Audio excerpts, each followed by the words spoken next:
Selamat sore kawan-kawan, teman-teman, sahabat di dalam Tuhan Yesus Kristus. Apa kabar sore ini? Oh, baik ya. Pokoknya baik. Ya, baik karena Tuhan kita baik.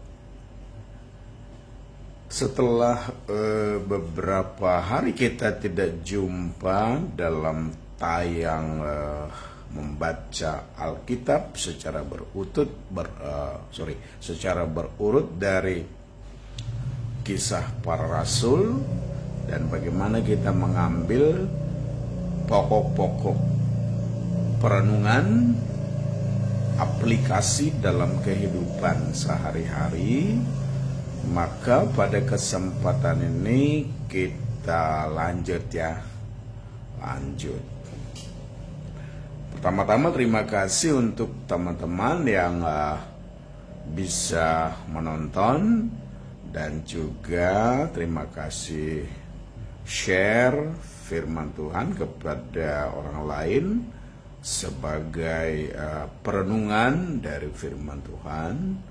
Dan kemudian juga saya mengupload juga tayangan ini di YouTube. Ya, terima kasih untuk teman-teman yang bisa melihatnya ya dari pembahasan firman Tuhan. Tentu saya berusaha untuk tidak menyimpang sedikit pun dari maksud dan tujuan penulisan dari firman Tuhan itu, secara khusus Lukas, bagaimana dia melaporkan situasi keadaan gereja para rasul di awal mula gereja itu didirikan oleh Roh Kudus. Hari ini kita sampai pada pembacaan kitab Kisah Rasul pasalnya yang ke-9. Kisah Rasul pasal yang ke-9. Ya, kita baca dulu firman Tuhan ini. Saya ambil Alkitab dulu. Alkitab saya baca dalam terjemahan Alkitab terjemahan baru 2 ya. Sedikit saya informasikan, dalam terjemahan baru 2 ini ada perbedaan sedikit dari terjemahan baru yang tahun 75 ya. Beberapa hari lalu dan memang sudah cukup lama saya memahami itu, dalam kitab Matius ada perbedaan penulisan dalam kitab Matius tentang ada 2 orang kakak beradik yang disuruh oleh bapaknya. Dalam terjemahan baru yang kita baca sebelum ini ada beberapa perbedaan, nanti suatu saat kita sampaikan itulah ya. Nah, sekarang kita baca pasalnya yang ke-9. Saya buka kacamata dulu karena jauh lebih terang kalau kacamata dibuka. Kisah Rasul pasalnya yang ke-9 ayat pertama mulai demikian firman Tuhan. Sementara itu hati Saulus masih berkobar-kobar untuk mengancam dan membunuh murid-murid Tuhan. Ia menghadap imam besar dan meminta surat kuasa untuk dibawa kepada rumah-rumah ibadat Yahudi di Damsyik. supaya jika ia menemukan laki-laki atau perempuan yang mengikuti jalan Tuhan, ia dapat menangkap mereka dan membawa mereka ke Yerusalem. Dalam perjalanannya di Damsyik, ketika ia sudah dekat kota itu, tiba-tiba cahaya memancar dari langit mengelilingi dia. Ia rebah ke tanah dan mendengar suara yang berkata kepadanya, "Saulus, Saulus, mengapa engkau menganiaya aku?" Jawab Saulus, "Siapa engkau, Tuan?" Katanya, "Akulah Yesus yang kau aniaya itu.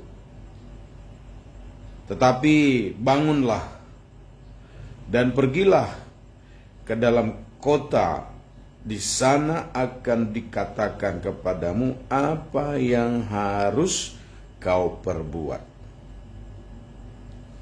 Teman-teman seperjalanannya pun termangu-mangu karena mereka mendengar suara itu, tetapi tidak melihat seorang pun. Saulus bangkit berdiri lalu membuka matanya, tetapi ia tidak dapat melihat apa-apa. Mereka harus menuntun dia masuk ke Damsyik. Selama 3 hari ia tidak dapat melihat, dan selama itu juga ia tidak makan dan minum. Sampai di situ dulu ya. Dalam pembacaan kita ini kita menemukan ada 2 tokoh yang nanti kita soroti ya. Tokoh yang disebut dengan Saulus, dan besok kita soroti dari Ananias. Tetapi yang paling utama dalam pemikiran saya ketika membaca ini bukan kedua tokoh itu, tetapi tokoh utamanya adalah Yesus sendiri. Yesus dari Nazaret. Nah, ketika kita bisa melihat dan menyoroti Yesus dari Nazaret, maka kita akan menemukan betapa terkoneksinya secara kuat hubungan yang sangat kuat antara orang yang percaya dengan Tuhan Yesus Kristus. Saulus,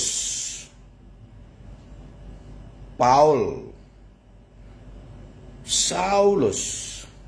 Siapa itu Saulus? Dalam pembacaan ayat-ayat kita sebelumnya, dalam pasal 6, 7, 8, kita sudah menemukan nama Saulus ini. Dia adalah seorang pemimpin yang menjaga pakaian-pakaian dari orang-orang yang melontari Stefanus yang dirajam batu sampai mati. Saulus sendiri melihat darah tercurah dari kepala ke janggut, ke mata, ke dahi daripada Stefanus. Begitu tega, begitu bergairahnya dia. Tadi dalam pembacaan kita ayat yang pertama dikatakan apa? Sementara itu Saulus masih berkobar-kobar. Nafsu keinginannya itu tidak bisa ditahan. Keinginan nafsunya untuk menghabisi, mempersekusi orang percaya kepada Yesus itu Nggak bisa dibendung.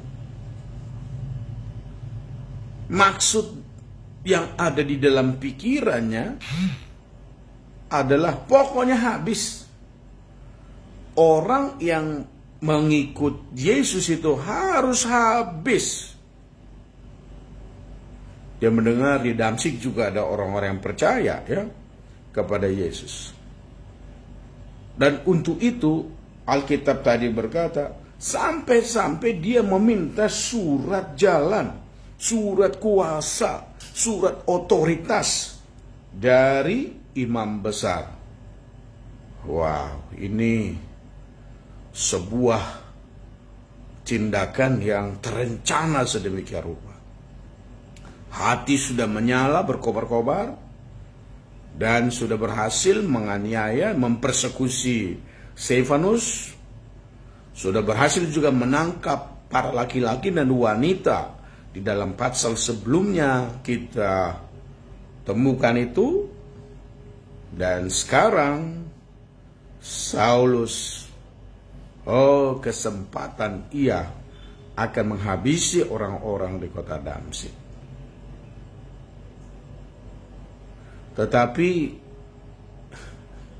pikiran yang ada pada Saulus sesungguhnya tidak cocok dan tidak sesuai dengan kehendak Bapa. Sebenarnya menurut yang saya baca itu karena ada faktor ketidakmengenalan siapa yang ia aniaya. Ya, dalam kisah selanjutnya kan kita lihat bahwa ketika dia dengan teman-temannya, dia berusaha dengan hati yang bergelora, hati yang berkobar-kobar, mau menghabisi, mau mempersekusi orang percaya pada Yesus yang ada di jalan lurus, jalan yang benar. Hatinya, semangatnya, gairahnya ingin menangkap. Tapi kini ia ditangkap oleh Yesus Kristus. Ya, di firman Tuhan yang kita baca tadi, dalam perjalanannya ke Damsyik, tiba-tiba, suddenly, dia dikelilingi oleh cahaya kemuliaan dari Tuhan Yesus Kristus pemilik gereja. Di sini dikatakan tadi, tiba-tiba cahaya memancar dari langit mengelilingi dia. Ia rebah ke tanah dan mendengar suara yang berkata kepadanya, "Saulus, Saulus, mengapa engkau menganiaya aku?" Ternyata Saulus menjawab, "Siapa engkau, Tuhan?" Nanti berikutnya kita akan lihat dalam pertanyaan berikutnya sebetulnya yang disampaikan oleh Saulus adalah, apa yang harus kulakukan? Ya, di dalam pembacaan ini kita menemukan sekali apa penyebab Saulus mempersekusi, menganiaya, menangkap laki-laki dan perempuan orang-orang yang percaya kepada Yesus itu. Apa alasan yang kuatnya? Bagi saya, alasan yang paling kuat adalah Saulus tidak tahu kepada siapa ia mengabdi, kepada siapa ia beribadah, kepada siapa ia menundukkan dirinya. Nomor 2, ia tidak memahami hubungan yang sangat kuat antara Allah, Yahweh, dengan Yesus Kristus. Dia nggak tahu. Jadi dia melaksanakan sesuatu dari dorongan ketidaktahuannya. tidak memahami siapa itu Yesus, tidak memahami siapa itu yang percaya kepada Yesus Kristus. Saudaraku yang saya cintai dalam Yesus, ingat ya, banyak tindakan-tindakan orang mempersekusi sesamanya di muka bumi ini, mempersekusi orang-orang percaya kepada Tuhan Yesus karena faktor ketidaktahuan. Dan itu diakui oleh Yesus sendiri. Makanya Yesus kan menyampaikan doa pengampunan. Ampunilah mereka, karena mereka tidak tahu apa yang mereka perbuat. Doa yang disampaikan oleh Stefanus juga ketika dia sebelum menghembuskan nafasnya yang terakhir dikatakan, ampuni mereka ini, karena mereka tidak tahu apa yang mereka perbuat. Saulus mengira dirinya sudah tahu. Saulus mengira dirinya sudah hebat pemahamannya dari Taurat.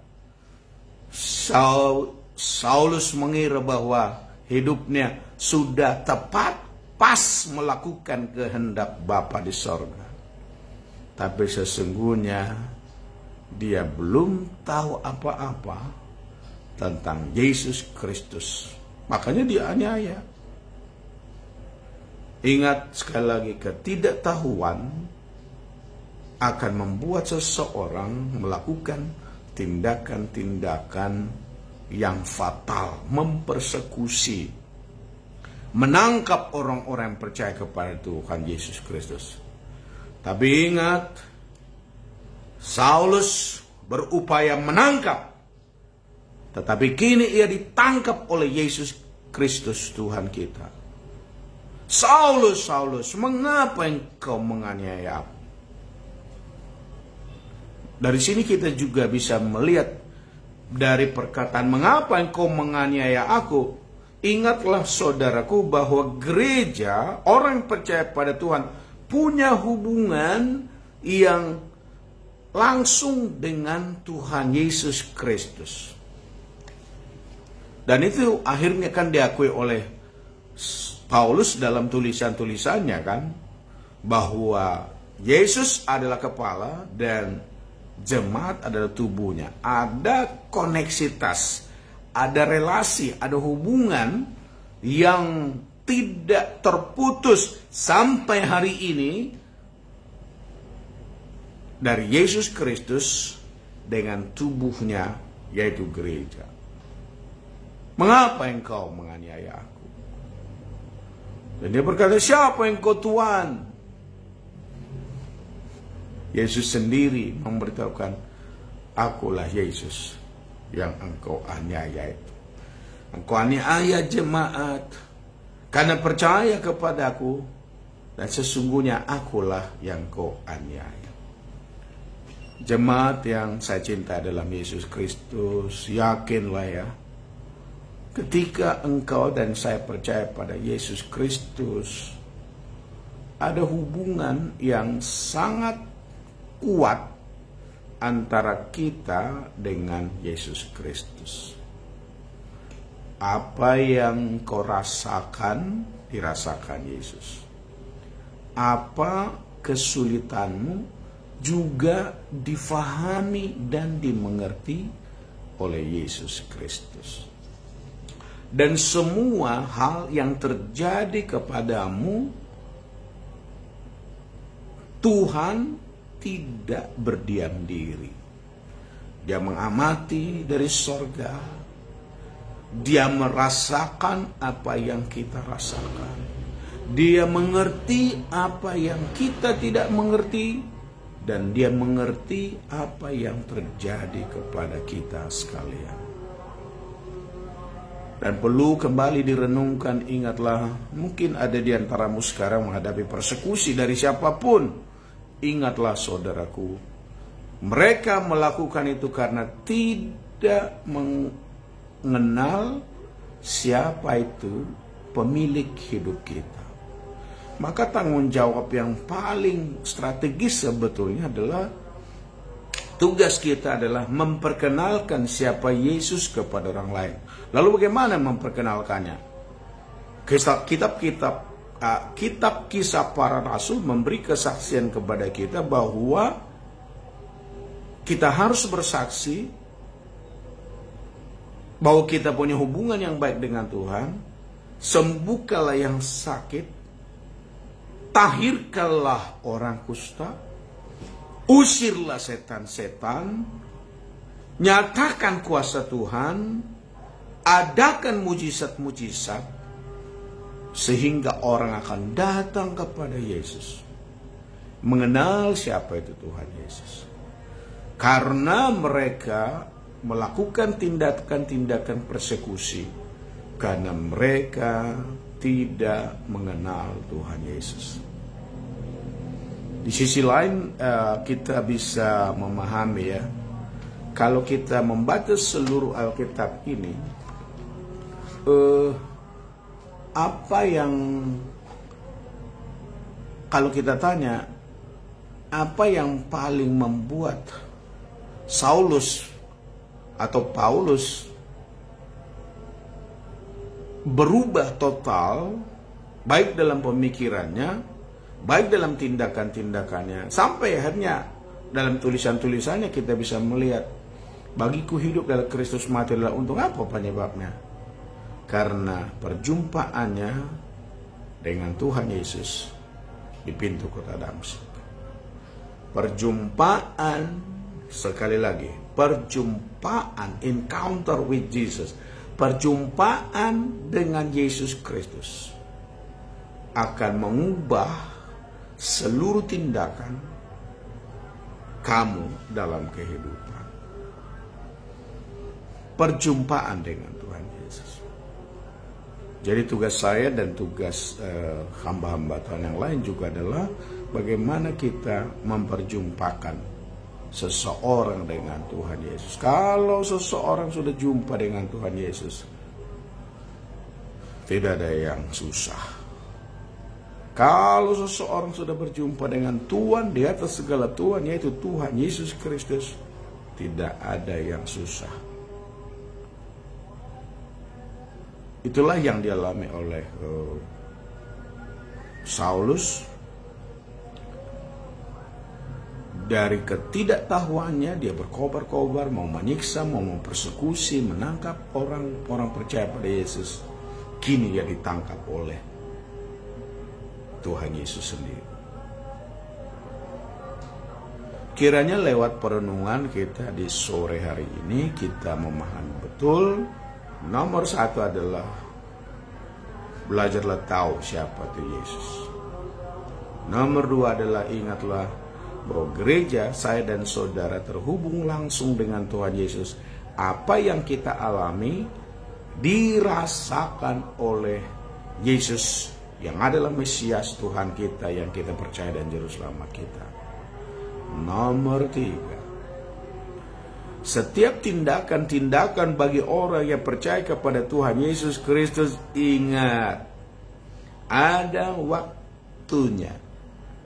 Ketika Yesus sudah bertindak, tak ada satupun yang tahan terhadap kemahakuasaan Yesus Kristus Tuhan kita.